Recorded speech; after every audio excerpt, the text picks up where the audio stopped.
Bonjour à tous. Donc voilà, je suis le CEO, donc Antoine Retailleau, CEO de Solar in Blue. Donc je vais vous présenter le concept de Solar in Blue, le futur du solaire est en mer. Alors quelques mots d'abord sur Solar in Blue et puis l'équipe.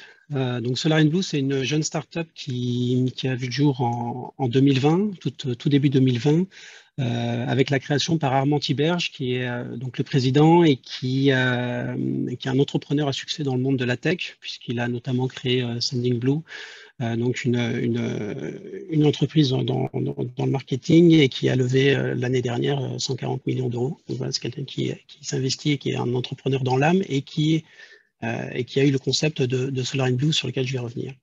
Donc pour ma part, donc Antoine Retailleau, moi j'ai une formation ingénieur en aéronautique et puis j'ai travaillé 15 ans dans le milieu du photovoltaïque, notamment plus de 10 ans chez NG Green dans la construction et l'exploitation des grandes centrales au sol, en plus des parcs éoliens.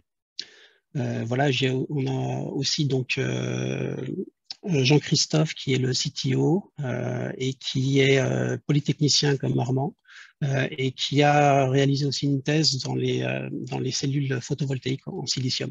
Donc, il connaît bien le domaine et qui a à charge de diriger une équipe technique composée de 5 ingénieurs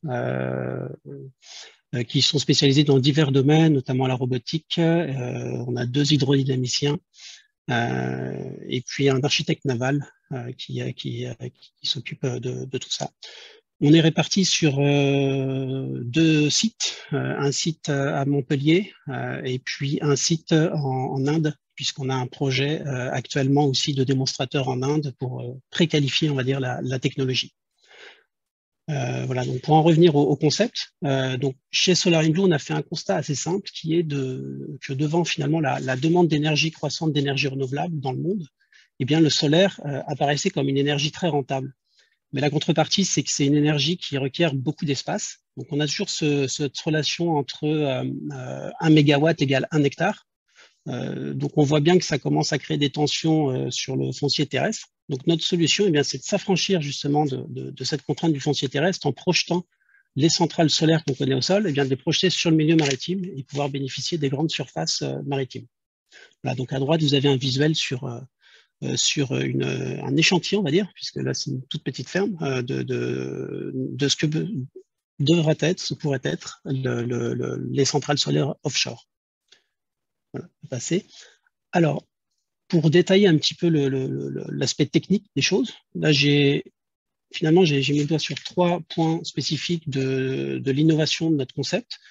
Le premier, c'est bien sûr le dimensionnement d'une plateforme, d'un flotteur photovoltaïque offshore, qui se veut avant tout robuste. Hein. L'objectif, c'est d'aller résister aux conditions maritimes extrêmes, puisqu'on part sur des durées de vie de projets qui vont jusqu'à 30 ans.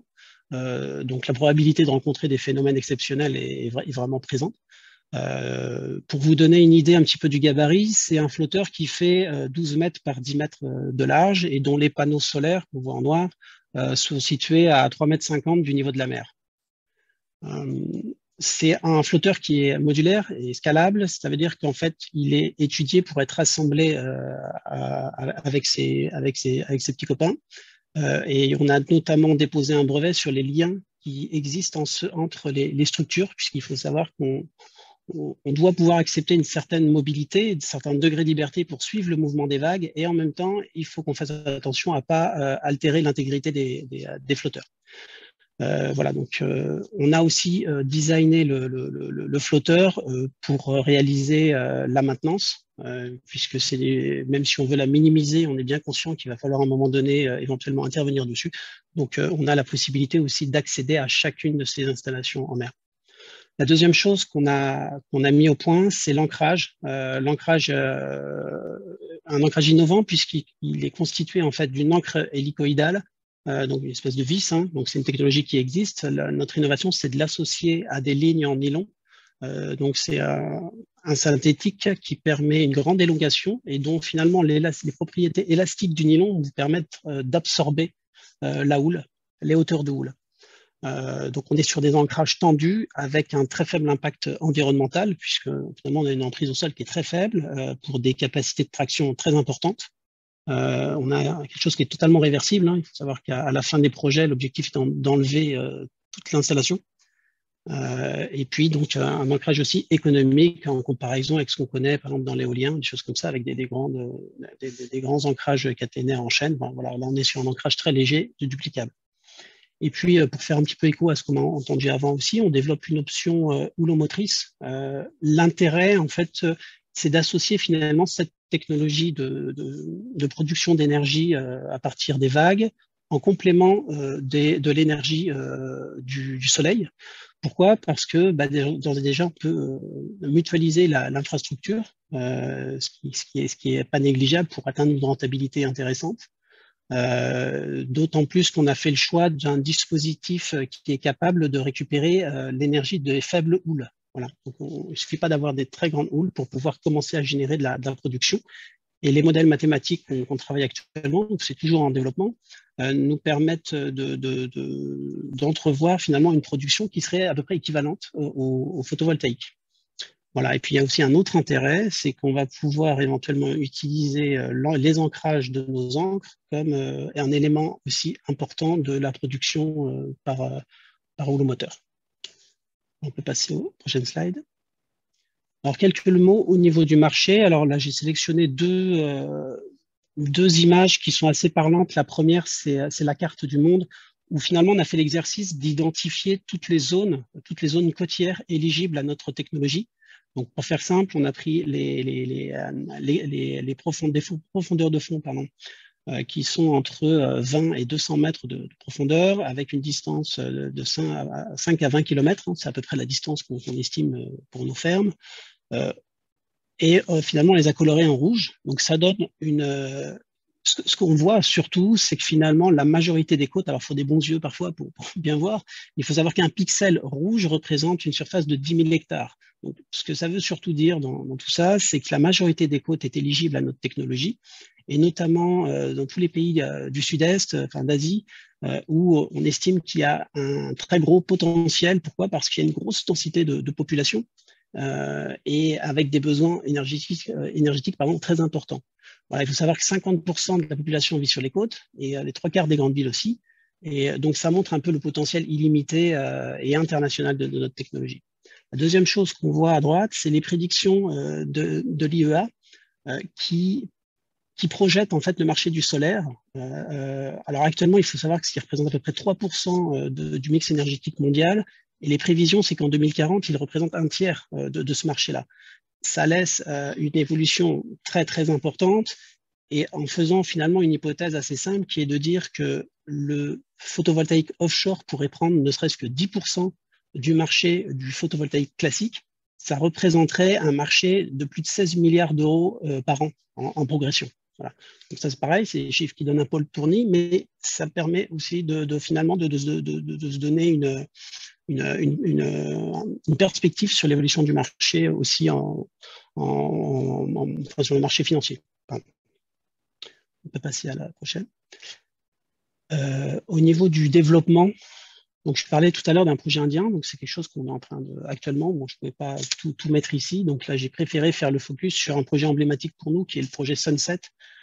Sunset, qui est un projet qu'on développe en Méditerranée, dans la ville de Sète, et notamment dans l'emprise portuaire de Sète. Alors, il faut savoir qu'il y a une première phase depuis 2020 sur le développement de notre flotteur qu'on a vu tout à l'heure, notamment dans des bassins, pardon. Et puis, on a fait aussi tout un travail depuis l'année dernière sur le développement du projet, d'un projet de démonstrateur, c'est-à-dire en termes de permitting. Donc, on a pu obtenir une autorisation d'occupation temporaire du port de Sète en tout début d'année. On a un balisage qui a été validé par Phare et Balises. Donc voilà, on se posait la question tout à l'heure de la signalisation. Donc ça, c'est quelque chose qui a été obtenu. On a fait une commission nautique aussi qui a été validée par les utilisateurs de la mer, pardon. Et puis là, on est sur l'instruction de réal, c'est-à-dire sur le volet environnemental, où on attend la toute dernière autorisation pour dans un mois à peu près, puisque c'est le 23 mai qu'on va l'avoir. Donc, on a une première phase qui a été acceptée, donc tous les signaux sont ouverts. Enfin, voilà, on pense que ça sera une formalité, puisqu'on a des très bons retours aussi de l'instruction de ce dossier-là. Donc, qu'est-ce que ça veut dire? Ça veut dire, dans un premier temps, la mise à l'eau de 9 flotteurs, comme on a vu précédemment, sur la zone, alors une zone qui se situe à 1,5 km à peu près de la digue, hein, on peut le voir sur le plan, et avec laquelle on va directement aussi installer un câble d'export électrique, donc qui va nous permettre de produire directement l'électricité et de pouvoir en étudier sa production.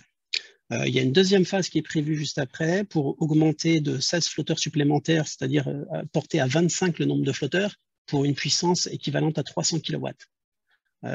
Cette électricité, elle est en cours de négociation avec un industriel du port. On voit un petit éclair jaune là, sur la carte. C'est en fait un industriel du port conchilicole de Frontignan et avec qui on discute pour qu'il nous rachète l'électricité. Alors, c'est un peu symbolique, mais l'idée, c'est de prouver qu'on a une réalité aussi économique sur le modèle. Donc, on va produire de l'électricité, on va l'étudier et en même temps, on va aussi la vendre à un industriel. Voilà, donc ça, c'est le projet Sunset, ce projet qui a été labellisé par le Pôle Mer et qui est soutenu par la région Occitanie, soutenu aussi par Cameron, du groupe Schlumberger, qui sont à Béziers, mais qui nous met à disposition un hangar pour la fabrication. Voilà, donc un certain nombre d'acteurs régionaux qui poussent le projet dessus. Et puis, c'est aussi un projet qu'on a présenté à divers programmes de subvention et pour lesquels, qui est en instruction.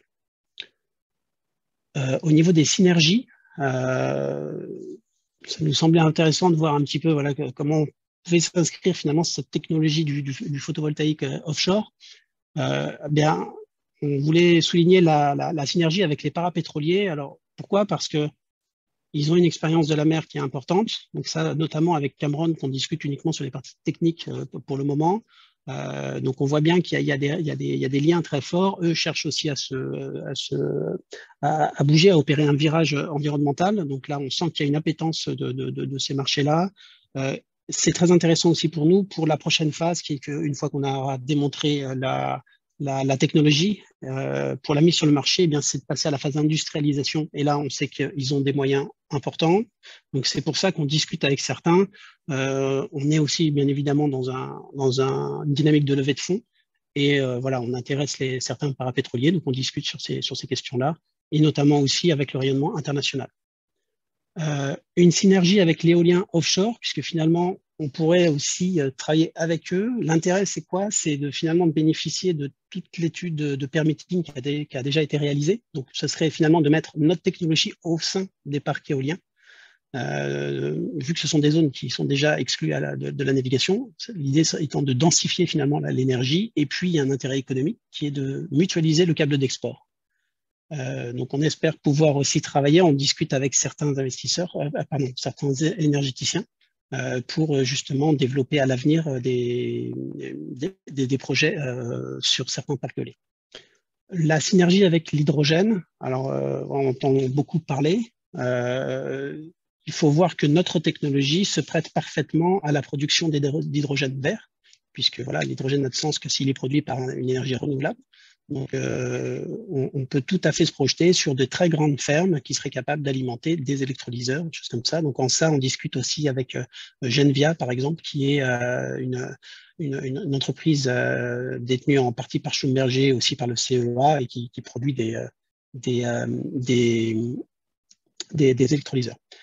Et puis, la dernière chose, eh bien, c'est la filière offshore PV, puisque l'objectif, eh bien, c'est de développer une nouvelle filière française dédiée pour l'export et qui permettrait de développer de nouveaux métiers comme celui de la maintenance ou de la production de flotteurs comme celui-ci.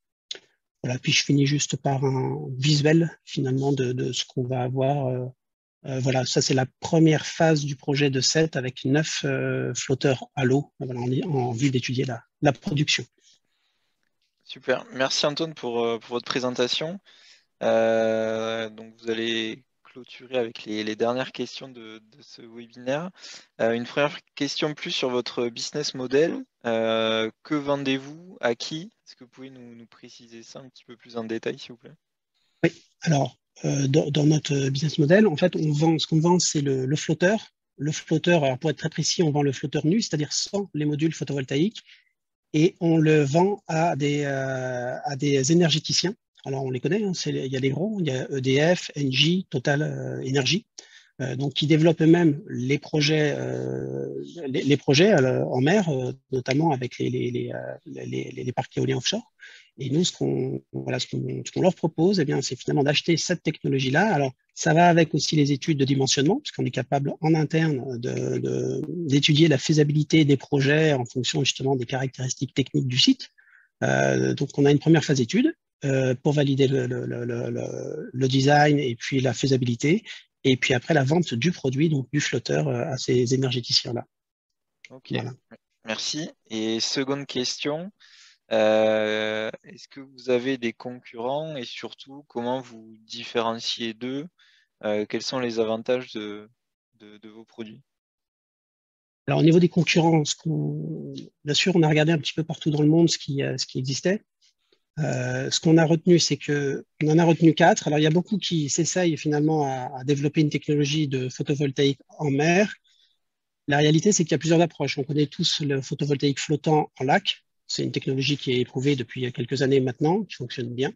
Il y a un vrai gap à faire pour aller après en pleine mer. Donc là, il y a une rupture technologique à faire et c'est en ça qu'on propose un flotteur très différent de ce qu'on peut connaître sur les lacs. Donc, dans les concurrents réels qui prétendent aller dans des mers, enfin en pleine mer, c'est-à-dire avec des vagues de plus de 8 mètres, dans des conditions assez dantesques, et puis on en a répertorié 4 qui sont toutes européens. Toutes européennes et qui proposent des concepts assez variés, plus ou moins résistants, avec justement une influence des fois de l'oil and gas quand ce sont des spin-offs de grands groupes. Et puis à l'inverse, des gens qui sont très minimalistes, où on pense que ça va être un peu compliqué de tenir les grandes mers. Ce qu'on peut dire, c'est que nous, on pense avoir le meilleur compromis justement entre finalement le gigantisme de certains, bien sûr avec une bonne robustesse, et en même temps une réalité économique. Moi, je viens du solaire terrestre. Je connais la compétitivité du marché du photovoltaïque et je sais que c'est un élément primordial dans la viabilité économique du concept. Voilà, donc pour les connaisseurs, un chiffre aussi, l'objectif est d'atteindre un prix de 50 euros du mégawatt avec cette technologie-là. Ok, super. Merci beaucoup, Antoine.